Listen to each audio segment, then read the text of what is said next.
शिवसेना उद्धव बाळासाहेब ठाकरे पक्षाच्या कोल्हापूर जिल्हा प्रमुखपदी रविकिरण इंगवले यांची निवड करण्यात आल्यानंतर पक्षात नाराजी नाट्य सुरू झालंय. पक्षाचे उपनेते संजय पवार यांनी सोमवारी आपल्या पदाचा राजीनामा दिलाय. राजीनाम्यानंतर कार्यकर्त्यांनी संजय पवार यांना राजीनामा मागं घेण्यासाठी विनंती केली होती. पक्षाचे सहसंपर्क प्रमुख विजय देवणे यांच्यासह कार्यकर्त्यांनी संजय पवार यांची नाराजी दूर होऊन येत्या 2 दिवसात आपला निर्णय ते मागं घेतील असा विश्वासही व्यक्त केला होता.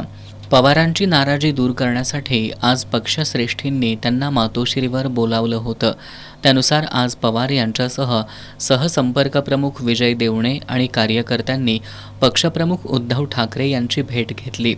या भेटीत पक्षाच्या कोल्हापुरातील कामकाजासंदर्भात चर्चा करण्यात आली. जिल्हा प्रमुखपदी रविकिरण इंगवले यांची निवड करताना आपणाला विश्वासात घेतलं नसल्याची खदखद संजय पवार यांनी पक्षश्रेष्ठींकडे व्यक्त केली. मात्र घेतलेला निर्णय लगेचच बदलता येणं शक्य नसल्याचं उद्धव ठाकरे यांनी यावेळी सांगितलं. पदाधिकारी निवड करताना भविष्यात काय दुरुस्ती करता येईल याशिवाय पक्षातील पदाधिकाऱ्यांना विश्वासात घेऊनच निर्णय घेण्याचं आश्वासन पक्षातील वरिष्ठांकडून देण्यात आलं.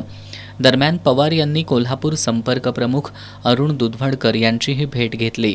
उद्धव ठाकरेंच्या चर्चेनंतरही आपली नाराजी कायम असून राजीनामा मागं घेणार नसल्याचं संजय पवार यांनी स्पष्ट केलं.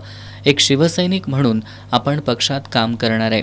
मला शिंदे गटाकडून ऑफर आल्याचंही त्यांनी सांगितलं.